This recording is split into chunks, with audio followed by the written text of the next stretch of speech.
एक शानदार कपड़े पहनने वाली महिला उस दुनिया में चल रही है जो अब एक तबाह हो चुकी जमीन बन चुकी है। वो बार बार ज़ॉम्बी के हमलों से बचती रही, लेकिन इंसानी बचे हुए लोगों की दरिंदगी से नहीं बच सकी। यही था रोज की बदकिस्मती और शायद उसकी किस्मत भी, क्योंकि कुछ महीनों पहले ज़ॉम्बी वायरस पूरे विश्व में सैलाब की तरह फैल गया था। जो शहर कभी रोशनी और शोर से भरपूर थे, अब मौत की चुप्पी में डूबे हैं। दुनिया की आबादी में अब शायद 1% भी नहीं बची, लेकिन रोज किसी चमत्कार से इस हमले से बच गई। वो कई दिनों तक सीवर में छिपी रही। आज भूख ने उसे हद से ज्यादा मजबूर कर दिया था, इसलिए वह हिम्मत करके सड़क की तरफ बढ़ी। थकी हुई वो धीरे धीरे आगे बढ़ी, मगर उसके शरीर से आ रही खून की गंध ने ज़ॉम्बी का ध्यान खींच लिया। जब तक रोज को खतरा महसूस होता, वो ज़ॉम्बी सीधा उस पर झपट पड़ा। बिल्कुल मौत के मुंह में थी रोज कि तभी एक टोपी पहने अजनबी मर्द अचानक सामने आया। उसने ज़ॉम्बी का ध्यान भटका दिया और कई वारों में उसका सिर धड़ से अलग कर दिया। इस जान बचाने वाले शख्स के लिए रोज ने कोई शुक्रिया नहीं कहा, क्योंकि इंसानों के ही हाथों वो अभी अभी जुल्म झेल चुकी थी। मगर ये साफ था कि जैसन उन लुटेरों में से नहीं था। उसने देखा कि रोज के पास अपनी हिफाजत के लिए कुछ नहीं है, और शायद अगर कोई मदद न मिली तो वो आज की रात नहीं बच पाएगी। इसलिए जैसन ने उसे साथ चलने की पेशकश की। रोज ने कुछ सोचकर हामी भर दी, क्योंकि इस तबाही की दुनिया में जिंदा रहना सबसे बड़ा मकसद है। उसने अपने जज्बात समेटे और जैसन के पीछे चल पड़ी। जैसन ने बताया कि शहर के बीचों बीच शायद अभी भी कुछ जरूरी सामान मौजूद हो सकता है और वहीं जाकर लंबे वक्त तक जिंदा रहा जा सकता है। रास्ते में दोनों ने आपस में काफी बातें की। बातों से पता चला कि यह वायरस बहुत ही अचानक फैला था। अधिकतर लोग तो भागने का मौका भी नहीं पा सके, और जैसन वो पहले किसी सरकारी विभाग में काम करता था। जैसन को दूसरों से ज्यादा तेज और समय पर जानकारी मिल रही थी। खबरें आने से पहले ही उसे पता चल गया था कि कई शहरों में भयानक हमले हो रहे हैं। हमलावरों को मरा हुआ घोषित किया गया था, मगर फिर भी वो चल फिर रहे थे। ये पूरी तरह से जिंदा मुर्दों की तरह थे। जैसन को इस वायरस के खौफ का अच्छी तरह अंदाजा था। वो तुरंत अपनी बेटी के घर की ओर भागा, मगर उसका सबसे बड़ा डर सच हो गया। वो औरत वायरस से संक्रमित हो चुकी थी। अब वो भी एक ज़ॉम्बी बन चुकी थी। उसके नंगे पांव कांच के टुकड़ों पर थे, मगर कोई एहसास नहीं। जैसे ही उसने किसी जिंदा इंसान को देखा, वो सीधे हमला करने लपकी। जैसन लगातार पीछे हटता गया और आखिरकार पास के कमरे में भागकर छिप गया। संक्रमित होने के बाद उसकी बेटी की ताकत भी बढ़ चुकी थी। जैसन बिल्कुल टूट चुका था, लेकिन मजबूरी में उसे ट्रिगर दबाना पड़ा और अपनी इकलौती संतान को खुद मार दिया। इस हादसे ने जैसन को अंदर तक तोड़ दिया। उसने अपनी जान लेने का फैसला किया, लेकिन तभी देखा कि बंदूक में गोलियां ही नहीं बची थीं। शायद किस्मत का यही इशारा था। जैसन ने खुद को संभाला, सामान उठाया और अकेला ही इस अनजान सफर पर निकल पड़ा। खुशकिस्मती से उसका पहला सामना जिस इंसान से हुआ वो था रोज। अगली सुबह रोज एक डरावने सपने से जागा तो देखा जैसन वहां नहीं था। अचानक उसके मन में एक अजीब डर समा गया, लेकिन कुछ ही देर में जैसन वापस आ गया। रोज खुद हैरान था कि सिर्फ एक दिन में वो इस आदमी पर इतना निर्भर हो चुका है। जल्द ही दोनों एक उजड़े हुए रिहायशी इलाके में पहुंचे। हर तरफ टूटी फूटी दीवारें और कमरे थे, जहां कहीं भी ज़ॉम्बी मंडरा सकते थे। जैसन कोशिश करता कि टकराव न हो, और जब होता तो उसकी 2 मीटर लंबी तलवार बाहर आ जाती। ये सब देखकर रोज का कलेजा कांप उठता, क्योंकि वो अभी भी इस बेरहम दुनिया का आदी नहीं था। ज़ॉम्बी से भरे रास्तों से बचने के लिए दोनों ने पहाड़ी रास्तों का रुख किया। कब वो समंदर के किनारे पहुंच गए उन्हें पता ही नहीं चला। रोज बिना कुछ सोचे भागा और पानी में जाकर नहाने लगा। जैसन वहीं किनारे बैठकर रेडियो चालू करता है।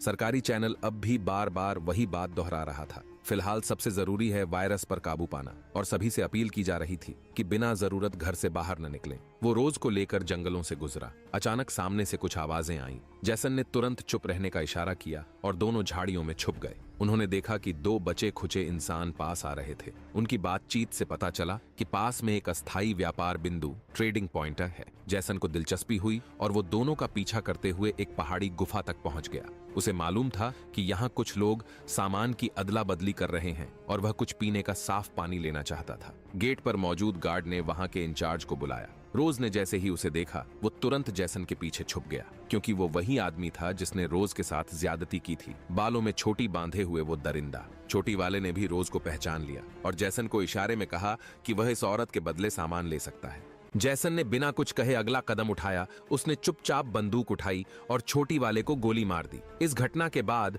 रोज ने खुद से लड़ना सीखने की ठान ली। जैसन ने भी पूरा सहयोग दिया। उसका एक ही मकसद था, रोज जल्द से जल्द ताकतवर बने ताकि वो खुद की हिफाजत कर सके। इसके लिए उसने एक ज़ॉम्बी तक को बुलाया ताकि रोज उसे मारकर प्रैक्टिस करे। रोज ने भी उम्मीद से बढ़कर प्रदर्शन किया। शुरुआती डर के बावजूद उसने ज़ॉम्बी को बेधड़क मार गिराया। इसके बाद उनकी राह एक पत्थर की दीवार से रुक गई। बीच में एक संकरा गड्ढा था जो थोड़ा खतरनाक लग रहा था। अगर वो पहाड़ चढ़ते तो बहुत ज्यादा ताकत लगती। जैसन ने आखिरकार तय किया कि वो गुफा के रास्ते सीधे निकलेंगे, मगर आधे रास्ते में उसकी टॉर्च बंद हो गई।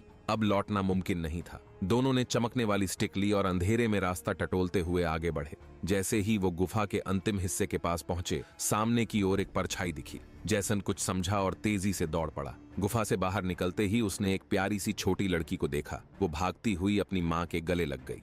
उन दोनों के पास एक टोटेम पोल भी था। जैसन को ये नजारा कुछ अजीब लगा, मगर उसे एहसास नहीं हुआ कि पीछे से दो परछाइयां आकर उन्हें घेर चुकी हैं। अब जैसन और रोज दोनों बंदी बना लिए गए थे। उन्हें एक इलाकाई कैंप में ले जाया गया और अंदर बाहर से पूरी तरह डिसइंफेक्ट किया गया। उन कुछ अजनबियों ने फिर से उनका पूरा शरीर चेक किया, यह सुनिश्चित करने के लिए कि वे वायरस से संक्रमित न हों।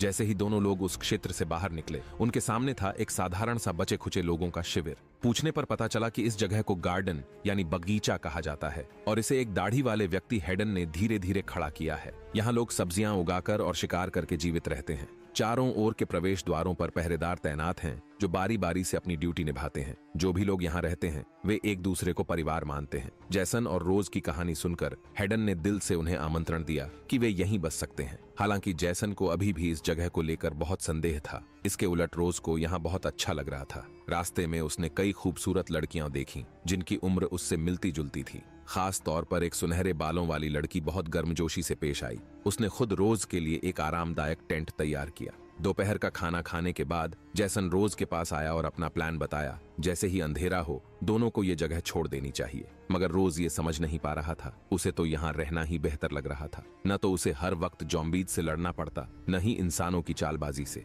जैसन का मानना था कि यूटोपिया जैसी किसी चीज का वजूद नहीं होता। जहाँ सब कुछ सुंदर लगे वहाँ जरूर कोई खतरा छिपा होता है। लेकिन रोज ने फिर भी जैसन से कहा कि कम से कम कुछ दिन रुककर इस जगह को पूरी तरह समझने के बाद कोई फैसला लें। उसी रात हेडन ने डिनर हॉल में एक भाषण दिया जिसमें वह भाईचारे, शांति और प्रेम की बातें कर रहा था। जैसन को यह सब दिखावा लगा, जबकि रोज पूरी दिलचस्पी से सुन रहा था। वो जल्दी ही वहां की कुछ महिलाओं के साथ घुल मिल गया। रात होते होते जब रोज टेंट में सोने जा रहा था, जैसन ने उसे एक तरफ खींचा। वो रात के अंधेरे में वहां से निकल जाना चाहता था, मगर रोज अब इस जीवन में रम चुका था और जाने को कतई तैयार नहीं था। दोनों में तीखी बहस हुई और अंततः जैसन अकेला ही बैग उठाकर कैंप से निकल गया। वहीं रोज गार्डन में बहुत जल्दी घुल मिल गया। यहाँ के लोग बहुत दोस्ताना लग रहे थे और उसकी एक छोटी बालों वाली लड़की से बातचीत बहुत अच्छे से जमने लगी। फिर एक दिन एक छोटी बच्ची ने अचानक खांसी की। ये एक साधारण खांसी थी, लेकिन उसे सुनते ही वहां मौजूद सभी लोगों के चेहरे उतर गए।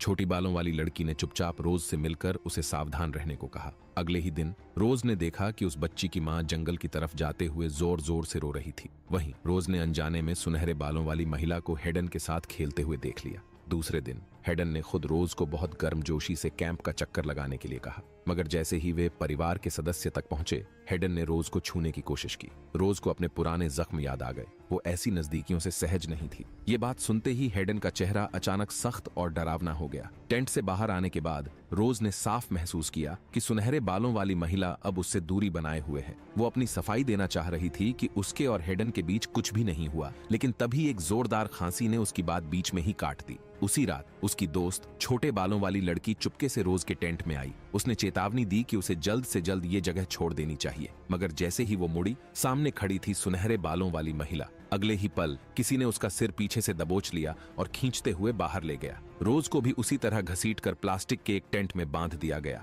अब सब साफ था। हेडन, जो ऊपर से एक सभ्य नेता दिखता था, वास्तव में इन सभी औरतों को अपने निजी हरम का हिस्सा बना चुका था। रोज और छोटी बालों वाली लड़की दोनों ने ही उसका विरोध किया था, इसलिए अब वो खतरे में थी। खास तौर पर रोज, जिसने हाल ही में खांसी की थी, शायद वायरस से संक्रमित भी हो सकती थी। रोज को उस बच्ची की याद आई जिसने पहले खांसी की थी। उसने पूछा, उसका क्या किया? सुनहरे बालों वाली महिला ने जिप खोली और एक जली हुई लाश दिखाते हुए कहा, तुम दोनों भी जल्द ही ऐसे ही बन जाओगी। ये सुनकर रोज का खून खौल उठा। गार्डन, जो बाहर से जन्नत दिखता था, असल में एक नर्क था जहां शैतान इंसानों के भेस में घूमते थे। उधर जैसन, जो अकेले बाहर सफर कर रहा था, उसे अचानक लगा कि कोई उसका पीछा कर रहा है। उसने बिना देर किए अपना हथियार निकाला और पकड़ लिया उस आदमी को जिसने बताया कि वो हेडन का भेजा हुआ है उसे मारने के लिए। अब जैसन को पूरा यकीन हो गया कि उसकी आशंका सही थी। रोज की आंखों की चमक अब धीरे धीरे मंद पड़ रही थी। जैसन का दिल भारी होता जा रहा था। रोज वही दोस्त जिसे जैसन ने इस तबाही की दुनिया में सबसे पहले अपना माना था, अब उससे हमेशा के लिए बिछड़ने वाला था। उसी समय बाहर से जॉम्बियों की दहाड़ें सुनाई देने लगीं। रोज को महसूस हुआ कि कोई उससे अंदर ही अंदर कनेक्ट करने की कोशिश कर रहा है, शायद कोई संक्रमित साथी। लेकिन रोज नहीं चाहता था कि वो भी एक खूनी राक्षस में बदल जाए। उसने जैसन से गुहार लगाई, उसे एक झटके में खत्म कर दो। जैसन ने पहले भी अपने ही हाथों अपनी बेटी को मारा था, अब उसे अपने दूसरे सबसे करीबी रोज को खोना था। पर इस बार उसने बंदूक नहीं चलाई, बल्कि रोज को गले लगाकर अपने हाथों से उसकी गर्दन तोड़ दी। पर हैरानी की बात यह थी कि रोज तुरंत नहीं मरा। उसकी सांसें रुकने के बजाय उसके गले से जॉम्बी जैसी आवाजें निकलने लगीं। जैसन अब और बर्दाश्त नहीं कर पाया, उसे गोली मारनी पड़ी। कहानी के आखिरी दृश्य में जैसन धीरे धीरे शटर दरवाजा खोलता है। जॉम्बियों की भीड़ उसके चारों तरफ है, मगर वो बेफिक्र है। वो बस सूरज की ओर धीरे धीरे चलता चला जाता है। तो दोस्तों, यही थी फिल्म की पूरी कहानी। मानते हैं कि ये फिल्म थोड़ी सस्ती और अधपकी लग सकती है, लेकिन इसका पोस्ट एपोकैलिप्टिक बैकग्राउंड काफी दमदार था। बेबस महिलाएं, अकेलेपन से जूझते मर्द, नरभक्षी गिरोह और अपनी हवस में जन्नत रचने वाले नेता, शायद यही है असली मानव स्वभाव। और आखिर में कौन सा मर्द नहीं चाहेगा कि इस बर्बादी की दुनिया में अपना एक स्वर्ग बना सके। तो चलिए, आज के लिए इतना ही। आपको क्या लगता है नीचे कमेंट में जरूर बताइए। अगली बार फिर मिलेंगे।